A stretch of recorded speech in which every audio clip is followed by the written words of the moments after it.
saw a sales change from $16.1 billion to $21.2 billion.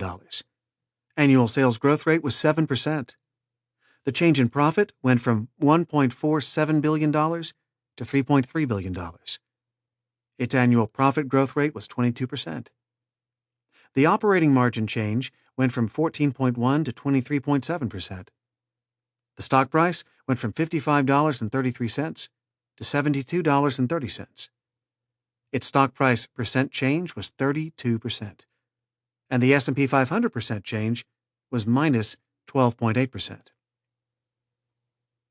During his tenure at Boeing, from July 1, 2005 to the present, there was a sales change from $54.8 to $67 billion, at an annual sales growth rate of 7%. The profit change was $2.5 to $4.8 billion, with annual profit growth rate of 24%.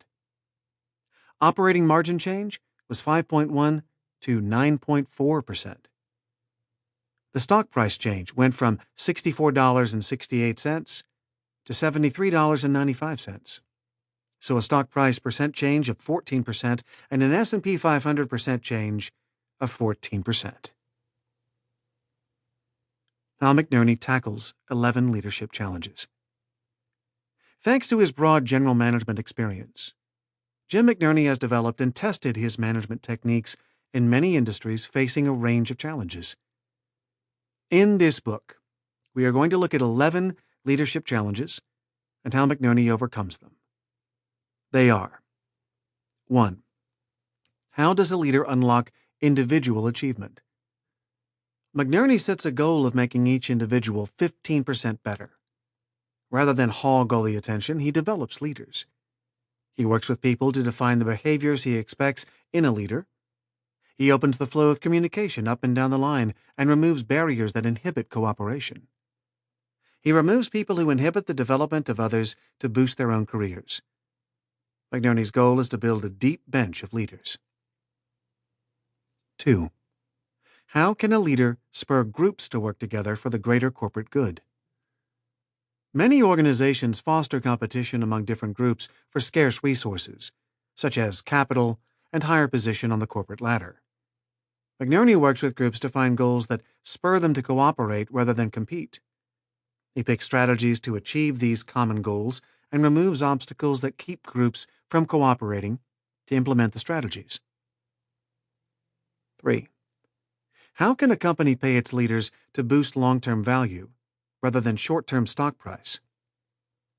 While paying leaders to spike stock price is a fad, McNerney pays leaders to reach financial goals that will increase the long-term value of the company. He does this by linking leaders' pay to the generating of profits that exceed the cost of capital needed to produce them. This has two benefits.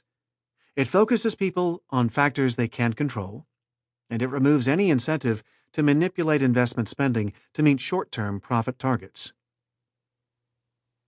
4. How do you develop technology to meet the needs of consumers? McNerney achieves growth by building products that customers want to buy. Rather than encouraging technologists to work by themselves to invent the new products that interest them, he makes engineers part of a team of different business functions that works with customers. McNerney challenges the team to build products that will satisfy the unmet needs of those customers.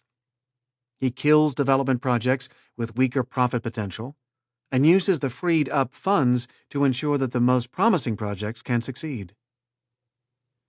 5. How can a leader invest in strategies that beat the competition? To beat the competition, McNerney funds bet the company strategies that satisfy 3 tests. They go after big, growing markets, they build on the company's strengths, and they take advantage of competitor weaknesses. If McNerney believes that those 3 tests can be satisfied, he places the bet because he thinks the company can win enough of that market's profits to earn an attractive return on the investment.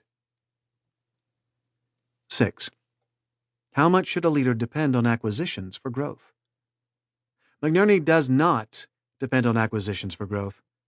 He wants a company to grow based on the skills of its people. He views acquisitions in unrelated industries as highly risky because they tend to be expensive and hard to operate and integrate.